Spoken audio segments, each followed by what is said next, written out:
Ladies and gentlemen, please welcome to the stage a representative from the Schmidt Ocean Institute.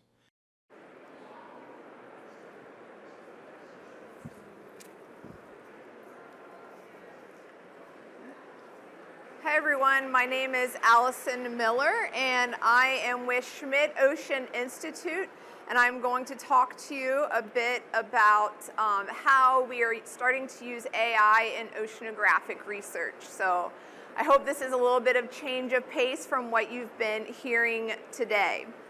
Schmidt Ocean Institute was founded in 2009 by Eric and Wendy Schmidt to advance oceanographic research, discovery, and knowledge, and to catalyze sharing of information about the oceans.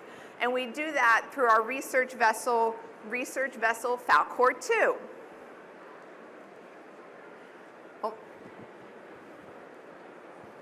We invite scientists to come on board free of charge to use the oceanographic research vessel to conduct their projects.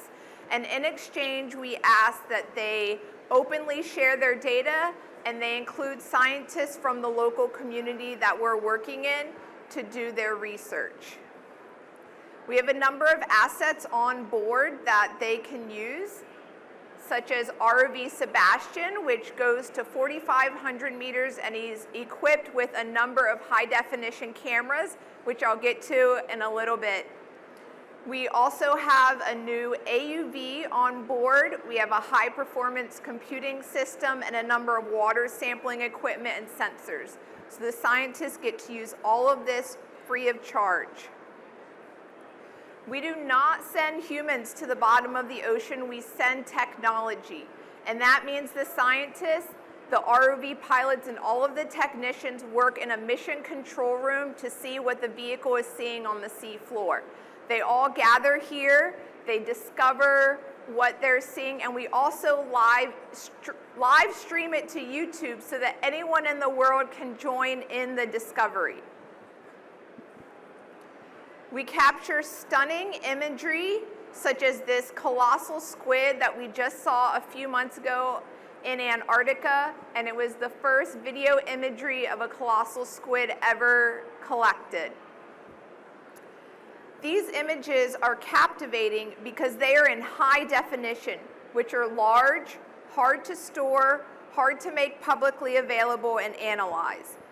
How do we turn these images into scientific data?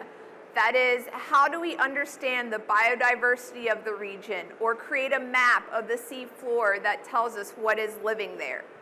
That is the story that AI can help with. But first, I want to start with a quick story and a quick history of how we got here. And here is the point of needing AI to assist us with studying the ocean.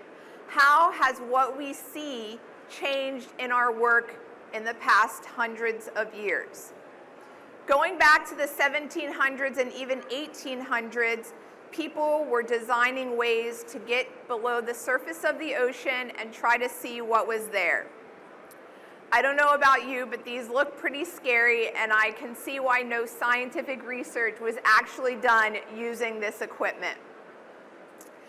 But jumping to the HMS Challenger, one of the first expeditions to actually sail for pure science, they had nets on the back of their ship, and they dragged them and brought up fish and other creatures, and what they saw was what was in the ocean. It was as simple as that. Then we jump a few decades to Barton and Beebe, who went down in their submersible bathyscaphe in 1934 with no cameras and no way to record what they saw out of this small window. Beebe tried to write some prose and some text and really convey what he saw, but he didn't feel like he was doing a good job. So he actually partnered with the artist Elsie Bostelman, and she created some beautiful imagery based only on what he described seeing in the bathyscaphe. Now, jumping another few decades, we started to see the rise of what looks more similar to what we use today. Submersibles were built in around the 1960s, And while they were not super advanced, it was the start of being able to get down to the sea floor. And now I'm obviously skipping some iterations here due to time, but today we use vehicles like ROV Sebastian to go 4,500 meters deep. As I mentioned, now what is changing and rapidly evolving, we can put more sensors on these vehicles. Some of the technologies to make them go deeper than ever has changed. But what has really changed is the camera technology. ROV Sebastian has 8 4K high definition cameras on it. And you can imagine that when we do a 12 or 24-hour dive, we are recording terabytes upon terabytes of video. So how did we get to the point of needing AI to assist us with studying the ocean? We now have a deluge of data, and most of it is video and imagery. How has what we've seen changed? We have more data than ever before.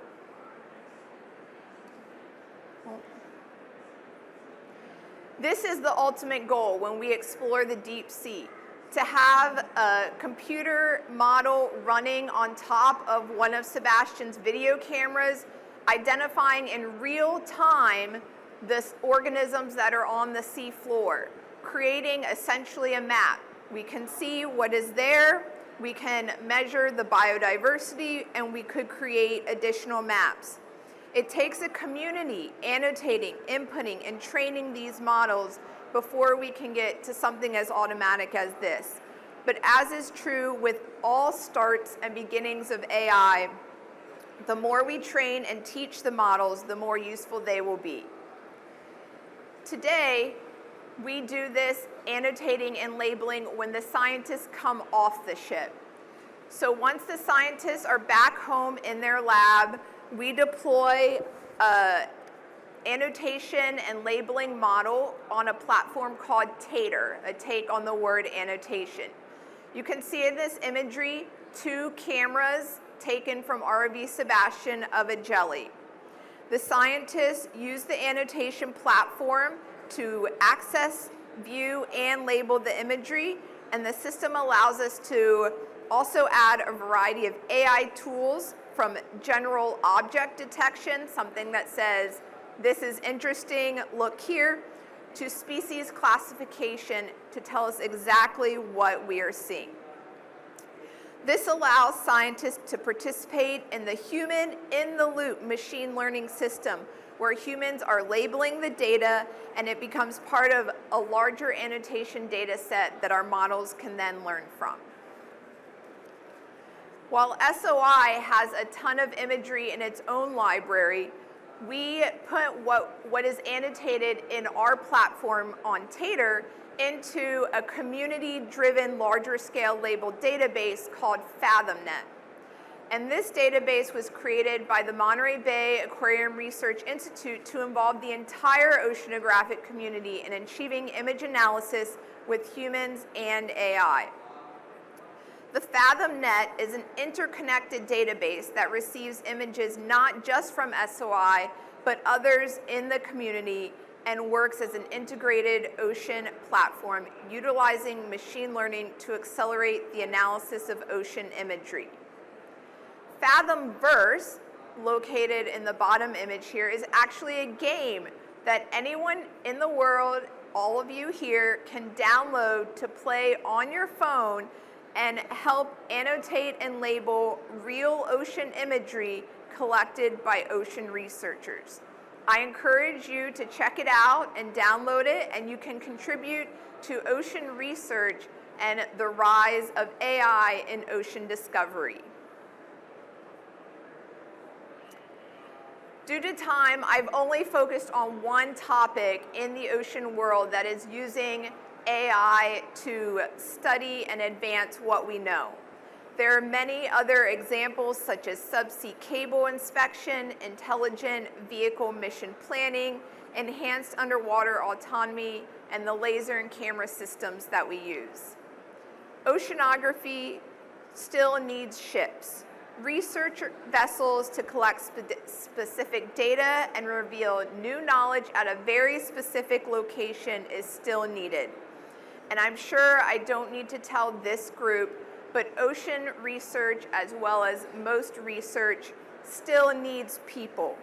They are the heart at what we do, but AI can help us be more efficient, accurate, and help with the large-scale analysis on challenging data sets such as the image and video that was described here.